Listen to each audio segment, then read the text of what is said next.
Hello hello, j'espère que vous allez tous bien, ça va bien ici. Je vous ai donc envoyé une petite vidéo avant-hier pour vous montrer que je pouvais désormais changer la texture des dés, mais la vidéo se faisait en environnement de développement, c'était pas complètement terminé, il n'y avait pas d'interface, etc. Donc j'ai bossé un petit peu depuis et je vous ai envoyé un mail avec un lien vers la présente vidéo que vous êtes en train de regarder, ainsi que vers une nouvelle version à télécharger de la table de jeu. Alors une nouvelle version, c'est un petit peu exagéré. En réalité, il y a 2-3 options supplémentaires que je vais vous présenter dans cette vidéo et qui devraient nous permettre de jouer à Qin plus confortablement. La première bonne nouvelle que vous pouvez constater ici, vous pouvez voir que j'ai rechargé un bac à sable et j'ai demandé à chaque joueur de lancer 100 dés. Ça tourne bien et donc je vous confirme qu'on va rester avec une centaine de dés par joueur, c'est-à-dire à peu près pas de limite en ce qui concerne le jeu. Les dés, comme vous pouvez voir, sont texturés différemment. Chaque joueur a un jeu de textures différentes, donc ça fait des tas qui ont des couleurs différentes. Et ça tourne bien. J'ai trois instances du jeu là qui tournent sur mon ordinateur, vous pouvez voir sur l'écran. Donc à 300 dés par écran, j'affiche 900 dés, plus 3 fois le bac à sable, ça tourne à peu près correctement. Donc on va pouvoir rester là-dessus. Voilà, j'avais préparé le bac à sable avec les dés pour pas avoir à jeter les dés pendant la vidéo, parce que balancer 300 dés finalement ça prend du temps. C'était juste pour vous faire voir que ça marche. Maintenant je vais sortir des deux clients et je vais vous faire voir les nouvelles options sur le serveur. Voilà, donc pour ça on va supprimer les dés ici, on va se poser au sol, on va en avoir besoin.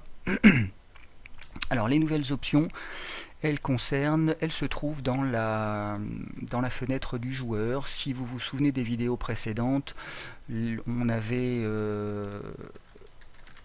une fenêtre de joueur qui ne comprenait que deux entrées, le nom et la couleur. Donc le nom qu'on peut changer, la couleur également. Vous voyez que là je suis vert, je vais passer à rouge, un rouge sombre. Voilà ce qui est fait. Donc c'était les deux seules options qui étaient disponibles. Les nouveautés sont ici dans la catégorie des dés. On va avoir la possibilité de changer les textures, de décider de la valeur du 0 sur le dé 10 et éventuellement de faire des sommes alternées. On verra à quoi ça sert tout à l'heure. Alors, première chose, les textures, c'est ce qu'il y a de plus facile. Quand vous arriverez sur le jeu, j'ai laissé par défaut la texture qu'il y avait dans les vidéos précédentes, qui était la texture habituelle, donc chaque dé a une couleur différente. Entre temps, j'ai rajouté donc toutes les textures qui sont disponibles dans le petit module de texture que j'avais téléchargé. Et donc on a le choix entre un certain nombre de textures. Alors pourquoi deux textures? Parce qu'en fait elles vont arriver alternativement. Je vais prendre l'exemple simple de Qin avec une texture blanche et une texture noire. Si je choisis deux textures différentes, le premier dé va arriver avec la texture de gauche, la première texture, donc ici un dé blanc, et puis le dé suivant va arriver avec la texture de droite, c'est-à-dire ici noir. Donc on va avoir, quelle que soit la valeur des dés, que je reste sur le même dé, par exemple ici des D4 qui arrivent alternativement blanc et noir, ou que je change en cours de route. Comme vous pouvez voir là, je jette des dés de nature différente et à chaque fois il y a alternativement un dé blanc et un dé noir qui arrivent. Si on veut la même texture, il suffit de choisir la même. Par exemple, qu'est-ce qu'on peut prendre? On va prendre du cuivre et on va prendre 2 fois le cuivre pour vous montrer que tous les dés arrivent en cuivre comme ça. Voilà, donc pour les jeux type Qin où il faut différencier les dés, on choisit deux textures différentes, et pour les jeux où ça n'est pas nécessaire, il suffira de prendre 2 fois la même texture. Donc ça c'est une première chose. La suite, c'est la valeur du D10. Le D10 suivant les jeux, le 0 du D10 plus précisément, suivant les jeux, il peut valoir 0 ou 10. Dans les jeux type D20, il vaut 10 et dans Qin, il vaut 0. Donc j'ai prévu une petite option ici qui s'appelle 0 égale 10. Et lorsqu'elle est cochée, le 0 du D10 correspondra à un 10. Et lorsqu'elle n'est pas cochée, ça sera un 10. Donc par défaut, c'est coché ici, ce qui veut dire que... Non, quand elle n'est pas cochée, ça sera un 0, je me suis trompé. Donc par défaut, c'est coché ici, ce qui veut dire que le D10 sera interprété comme un D10. Alors pour voir ça, on va créer un personnage, le voici ici, et on va lui demander d'agir. Donc on va ouvrir la feuille de perso qui est là. On va lui dire d'agir. On va mettre une formule pour son init à la chin. 1 des 10 moins 1 des 10. On va pas mettre de bonus, on n'en a pas besoin, et on applique. Ensuite on ferme, et on ferme ça ici. Voilà. Maintenant que le personnage agit, il va apparaître dans la fenêtre des actions. Le voici ici. Et on va faire apparaître également le journal pour voir les jets de dés qu'on fait. Donc première chose, vous vous souvenez que si je n'ai jeté aucun dé, le programme considère qu'il doit jeter les dés lui-même. Alors pour vérifier que le dé 10 vaut bien 10, donc ici 0 égale 10 est coché, on va tirer des dés jusqu'à ce qu'on ait un 10. Voilà, ici j'ai un dé 10 et vous voyez que le dé 10 prend une valeur 10. Si je décoche ici et que j'applique, je vais retirer jusqu'à ce que j'ai un dé 10 qui sorte. Voilà, un dé 10 ici, et vous voyez que cette fois-ci le dé 10 vaut 0. C'est la même chose avec les vrais dés. Donc vous vous souvenez que lorsque je tire des dés avec le programme, on va repasser avec un blanc et un noir. Pour faire du chin, ça sera plus pratique. Un blanc ici et un noir ici, voilà. Lorsque je tire des dés, donc vous vous souvenez que si les dés sont tirés, le programme va considérer qu'il n'a pas besoin de tirer les dés lui-même, et donc il va prendre la somme qui s'affiche ici, hein, qui est le résultat en temps réel de mes dés. Donc ici 9 plus 8, ça fait 17. Si je tire un dé ici, il me fait un 9 plus un 8, et ça fait 17. Donc je vais vous faire voir, on va tirer jusqu'à ce qu'on ait un 0 qui sorte.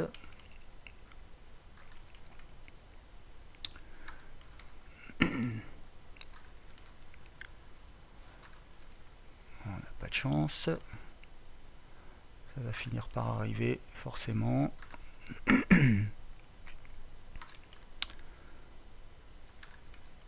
décidément.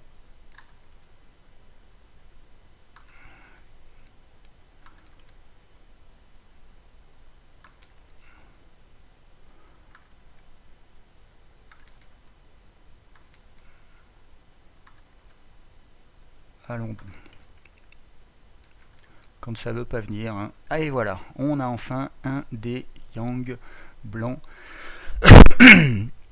à 0. Donc vous voyez que lorsque la case est cochée, 0 égale 10, et par conséquent le dé est considéré comme un 10, et quand il va faire la somme, 10 plus 5, ça fait bien 15, qui est affiché ici, et qui est naturellement pris en compte lorsque je demande au programme de tirer une init.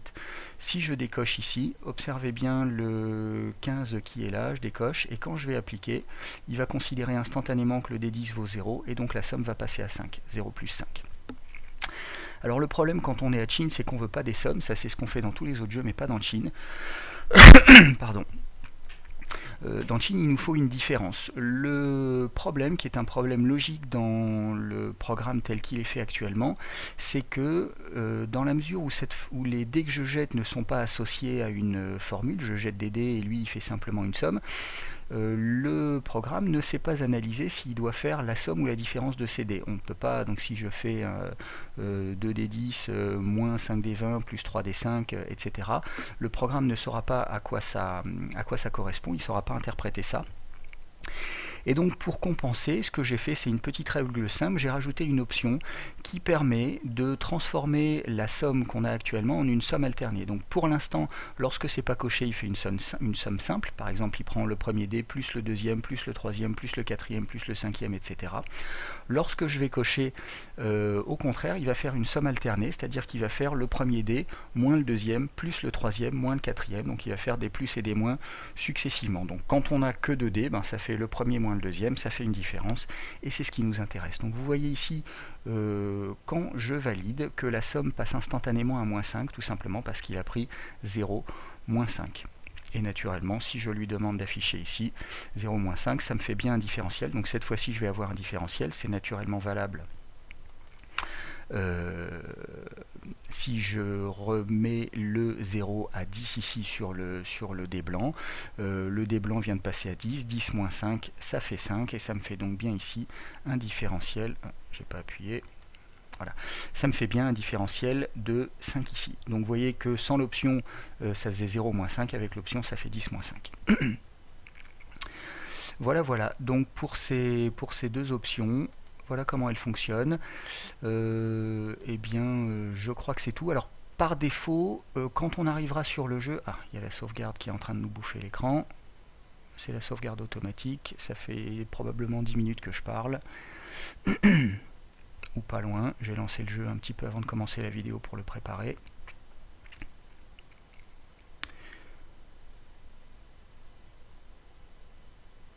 Voilà, voilà. Donc, par défaut, quand on arrivera sur le jeu, le 0 égale 10 sera coché et la somme alternée ne sera pas cochée, ce qui fait qu'il considérera le D10 comme un D10 et pas comme un dé de 0 à 9, et il fera simplement des sommes. Donc c'est des options qui correspondent à un jeu de rôle standard.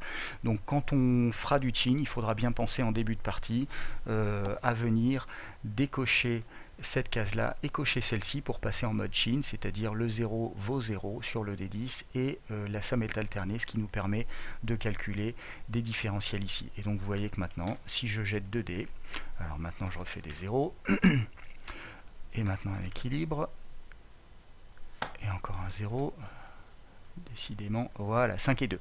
Ici j'ai deux chiffres complètement quelconques, et vous voyez que 2 et 5, ça me fait un différentiel de moins 3. Qui va donc transformer en différentiel de 3. Vous vous souvenez qu'il prend la valeur absolue du résultat, parce que des résultats de dés négatifs n'ont pas de sens. Voilà, et comme on a rajouté 0 de bonus, et ben ça fait un différentiel final de 3. Voilà, voilà, je vous ai donc, pour faire un petit résumé, rappelé qu'on n'était plus désormais limité par le nombre de dés. Je vous ai également montré qu'on pouvait choisir des textures différentes, qu'on pouvait choisir si le 0 du D10 vaut 0 ou 10, et qu'on pouvait également choisir de faire des sommes alternées, ce qui nous permet de calculer des différentiels sur les dés quand on joue à chin et pas simplement des sommes.